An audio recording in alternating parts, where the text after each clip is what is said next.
Cette chronique est une présentation de Clinique vétérinaire du Compagnon. Aujourd'hui, on va prendre le temps de parler un petit peu des parasites externes. Au moment où on fait notre enregistrement, c'est le temps de la fin de l'automne. On est dans le temps où il y a un petit pic d'activité au niveau des puces et des tiques.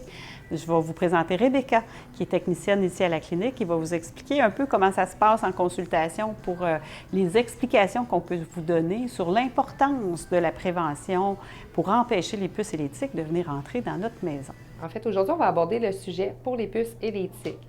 En fait, les puces, c'est en fait des petits parasites qu'on retrouve souvent, qui infestent beaucoup une maison.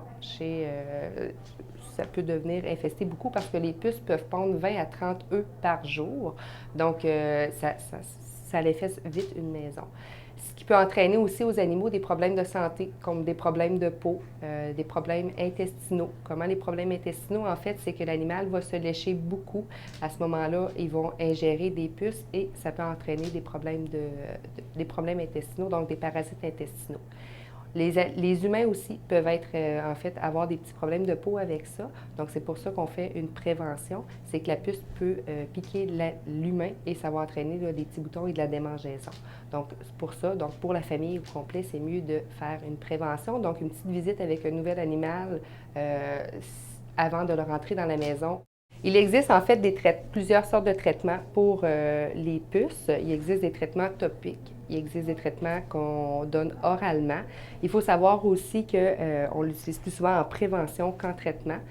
C'est beaucoup mieux. Il existe aussi souvent les produits sont prescrits, mais il existe aussi des produits en vente libre. Donc, nous, les techniciennes en santé animale, on est là pour vous aider. Donc, vous pouvez venir à la clinique pour qu'on vous en informe.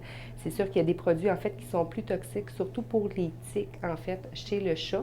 Donc, il faut vraiment s'être bien informé avant de l'appliquer.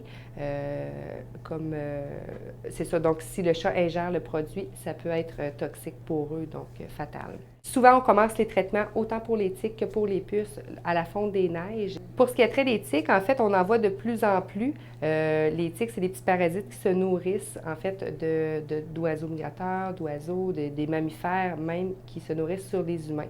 Donc, on les retrouve surtout dans les boisés, dans les herbes longues. Donc, c'est pour ça que les animaux plus à risque, c'est bien de faire une prévention. La tique, en fait, ce qui peut arriver, c'est qu'elle transmet la maladie de Lyme. Donc, pour ça, qu'une bonne prévention est bien.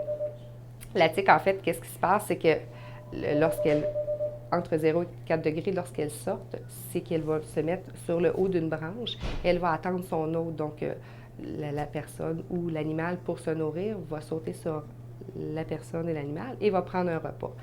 Les gens, des fois, ils ne la voient pas tout de suite parce que ça commence petit. Ils peuvent prendre un repas entre 3 et 14 jours. Donc, c'est pour ça que la puce, la tique grossit et par la suite, elle va se décrocher. La maladie libre, en fait, quand vous trouvez une tique sur votre animal, il ne faut pas paniquer. Il existe des instruments, en fait, pour retirer la tique. En clinique vétérinaire, on peut vous aider aussi, puis on en vend.